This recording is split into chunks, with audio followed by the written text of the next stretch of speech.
selamat datang di channel Motomobi. Ini adalah used car review untuk panduan Anda membeli mobil bekas. Dan untuk Anda yang penasaran saja mobil ini seperti apa. Kijang bukan hanya sekedar nama hewan saja. Kijang itu nama yang kontroversial. Karena asal mula nama Kijang itu adalah singkatan dari kerjasama Indonesia-Jepang. Namun ada yang bilang itu memang nama hewan. Karena Kijang merupakan hewan asli Indonesia. Dan Kijang hanya makan rumput-rumputan dan jarang sakit. Merupakan nama yang cocok untuk mobil macam ini. Super Kijang. Kijang yang disuper-superkan. Sedikit sejarah mengenai Toyota Kijang. Dan memang kami sudah berkali-kali membicarakan sejarah Kijang. Tapi sedikit saja. Generasi pertama ini basic utility vehicle. Dibuat untuk segala macam kebutuhan rakyat Indonesia, terutama untuk mengangkat beban. Ya, kendaraan komersil. Generasi pertama punya istilah Kijang buaya, karena kalau kap mesinnya dibuka seperti buaya. Kemudian generasi kedua mendapatkan julukan Kijang doyok. Generasi pertama dan kedua itu benar-benar untuk basic utility vehicle. Adapun yang model MPV tapi itu buatan karoseri, namun cukup laku. Sehingga untuk Kijang generasi ketiga, Toyota melihat kesempatan yang baik untuk membuat MPV. Jadilah Super Kijang. Setelah ini ada generasi keempat yang diberi nama Kijang Kapsul, kemudian generasi kelima yang namanya Innova, dan generasi keenam yang sekarang namanya Innova Reborn. Dan dari semua generasi ketiga lah yang merupakan penentu kesuksesan suatu Kijang. Kijang generasi ketiga ini 10 tahun diproduksi di Indonesia dari tahun 1986 sampai 1996, dan dari Kijang Super lah yang tadinya basic utility vehicle menjadi MPV yang proper untuk mengangkut manusia dengan nyaman. Tahun 1992 ada facelift yang namanya Kijang Grand. Pada momen facelift ini berubah teknologi bodinya menjadi Toyota Original Body. Dan ada mesin yang 1800 cc. Kijang Super ada yang short wheelbase dan ada juga yang long wheelbase. Short wheelbase dengan kode KF40 atau nama kerennya Ranger. Dan yang long wheelbase KF50 dengan nama kerennya Komando. Pada saat itu, bodi dikerjakan oleh 3 karoseri andalan Astra, yaitu Nusa Cendara Harum, Superior Coach, dan Nasmoko Body Tech. Karena pemerintah mengharuskan industri lokal harus ikut andil dalam produksi Kijang, bodi ini dikenal dengan full pressed body. Sedikit dempul saja untuk bodi Kijang Super. Variannya ada minibus dan pickup, dan ada beberapa variasi lainnya seperti short 3 pintu, long 4 pintu, dan pickup. Yang kami bahas pada video ini adalah yang versi short 3 pintu yang hanya keluar 3 tahun saja, tahun 87 sampai 90. Dan reviewnya dilakukan oleh mamang-mamang yang satu ini dan sudah tumbuh rambutnya, Mamang Ican. Akhirnya kami mereview lagi yang namanya Kijang, perkizangan duniawi gitu ya. Kami pernah mereview yang namanya Kijang Kapsul. Itu di situ tuh linknya, Om munculin dong. Linknya di situ. Kijang Kapsul adalah generasinya lebih muda daripada yang ini. Yang ini adalah generasi ketiga, muncul di tahun 86 sampai 96. Nah, yang pertama kali muncul namanya Kijang Super. Sedangkan tahun 94 facelift menjadi namanya tuh Kijang Grand Extra, berubah juga mesinnya 1800 cc. Ini masih 1500 cc dan juga punya keunikan.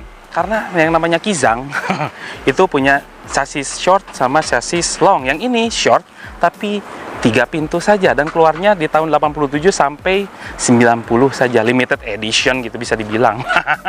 Oke, dari bagian depannya itu ada yang namanya headlamp. Headlamp itu masih kaca seperti ini, lampu sen, lampu sore di sebelah sini. Tapi kalau yang Grand Extra facelift itu headlampnya memanjang sampai ke sini. Grillnya kalau yang super yang pertama kali keluar itu besi semua dan ada tulisan Toyota, belum ada lambang ellipse. Ellipse itu muncul di tahun 92 di Kijang.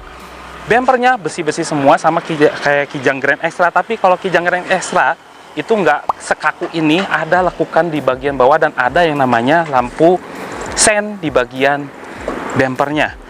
Kap mesinnya dia landai saja enak gitu dilihatnya, dinamis. Dan sebuah Kijang Super itu ada yang unik karena di sini ada panggangan sate. Nggak percaya? Tinggal masukin arang sebelah sini dan kita bisa membakar sate di sebelah sini. Ada satu buah kejutan di sebelah situ. What the meaning of? Cerita. Pada awal 1986, Kijang Super mempunyai mesin dengan kode 5K 1500 cc, OHV 8 valve saja. 4 silinder dengan orange top, jadi atasnya itu orange, yang bisa menghasilkan tenaga 63 horsepower di RPM 4600 dan torsi maksimalnya 110 Nm di RPM 3100. Pada tahun 1992 ada pengembangan dengan mesin silver top. Tenaganya naik jadi 68 horsepower di 4800 rpm dan torsinya menjadi 115 Nm di 3200 rpm. Kedua mesin itu tersambung ke transmisi 4 percepatan manual untuk versi LX, SX, dan pickup, dan ada juga 5 speed manual untuk tipe LSX dan SSX. Yang tenaga tersebut kemudian disalurkan ke roda belakang, rear wheel drive. Di sini letak keunikan dari Kijang Super yang kami bawa. Karena nggak ada pintu di bagian tengah dan harus permisi dulu sama yang di row ke 1. Punten gitu ya. Dan di sini juga kita bisa lihat untuk bagian lampu sen itu nggak ada yang di teplok sebelah sini, tapi malah di depan ditonjolin di sebelah sini. Dan juga dia masih pakai pelek kaleng ring 14 dengan profil 275/80, atau bisa dibilang dia pakai bannya minibus yang pickup gitu ya, light truck gitu ya. Dan juga di sini spionnya masih biasa aja, handle-nya masih model cepol, dan juga kacanya untuk di bagian row kedua, row ketiga dia masih pakai model geser. Ini smooth banget, kontur-konturnya juga ada di selok di sebelah sini sedikit, nggak ada yang namanya tambahan daging. Ada footstep sebelah sini, tapi kalau versi yang long ada pintu di sebelah sini, itu ada footstep lagi di sebelah sini. Kebetulan ini kan cuma satu, masa dikasih footstep sebelah sini? Itu nggak mungkin. Nah, panjangnya adalah 4,4 meter, tingginya adalah 1,7 meter, dan lebarnya adalah 1,6 meter dengan wheelbase 2500 mm atau 2,5 meter. Cukup neat gitu untuk sebuah mobil yang dulunya itu adalah buat niaga, tapi ini kan sudah berubah fungsi menjadi mobil penumpang. Bagian belakangnya Kijang Super itu seperti ini, dia boxy karena pada saat itu Kijang Super adalah peralihan antara mobil barang dan mobil manusia gitu ya. Makanya ini agak-agak kotak, tapi lucunya di bagian depan itu ada hidungnya gitu. Dan dilihat di sebelah sini juga dia bukan pintunya 1/4 dan 3/4, jadi nggak terbuka full semuanya. Dan ada perbedaan dengan Kijang Grand Extra, bisa dilihat dari taillightnya. Taillightnya kalau Kijang Grand Extra dia sudah model agak-agak kristal dan juga 4 baut. Kalau yang Super itu ada 6 baut untuk pegangan si taillightnya. Dan juga di bagian bawahnya plastiknya kalau Kijang Grand Extra itu kecil sebelah sini, sedangkan kalau Kijang Super dia memanjang sampai ke bagian samping sebelah sana. Footstepnya Kijang Super dia masih pakai plat bordes seperti ini, dan juga ada tempat untuk lampu plat nomor sebelah sini, dan ada logo Toyotanya. Cukup simpel untuk di Toyota Kijang. Oh ya, sebetulnya ini Kijang ini punya aksesoris di belakangnya, ada stiker-stiker segala macam. Ini mesinnya di sebelah bawah dan sebelahnya adalah karoserinya. Misalkan NCH, di sini ada logo NCH, Superior Code sebelah sini, dan ada Nasmo Code juga di sebelah sini. Uniknya lagi, satu lagi nih, tangki bensinnya kalau Kijang Super ada di sebelah bawah, sedangkan untuk Grand Extra itu dipindah ke bagian tengah. Pada row ketiga yang sekaligus bagasi, pintunya hanya 3/4 bagian saja, yang 1/4 lagi bukan pintu. Duduknya dengkul-dengkulan macam di angkot, dan muat 4 orang di dalam sana, luar biasa. Dan ini masih benar-benar muat untuk 4 orang dewasa. Jadi total dalam satu Kijang ini bisa muat 10 orang. Tapi itu kalau row kedua diisi 4 orang. Apabila Anda membawa sembako, tinggal lipat saja kursi di belakang sini, dan ini sangat luas. Di bawah kursinya juga masih bisa diselipkan barang-barang. Dan ingat, ini baru yang versi shortnya. Yang long wheelbase pasti lebih lega lagi. Nah pemirsa, jadi untuk masuk ke row kedua itu nggak ada pintunya. Jadi makanya ini dinamakan Kijang Punten, karena kita harus punten dulu sama yang row ke-1. Hei, kamu keluar dulu, saya mau masuk ke row kedua. Nah ini juga sistem pelipatan joknya ini udah dikenal yang namanya one touch tumble. Keren kan? Sini masuk.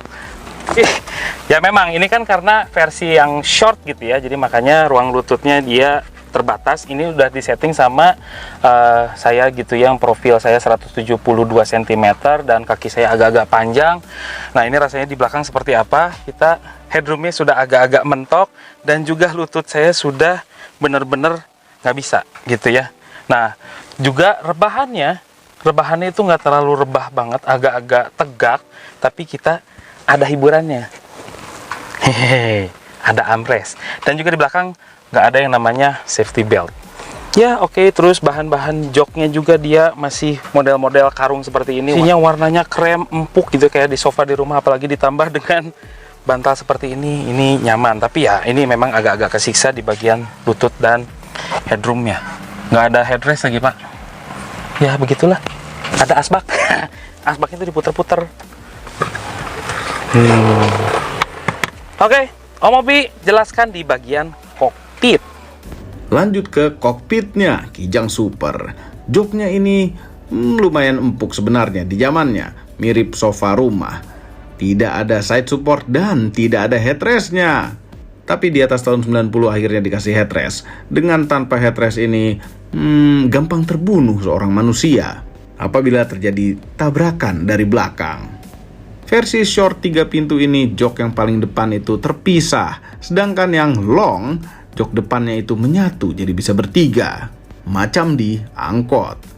Headroomnya tentu sangat luas, tapi ini posisi nyetirnya agak kurang manusiawi.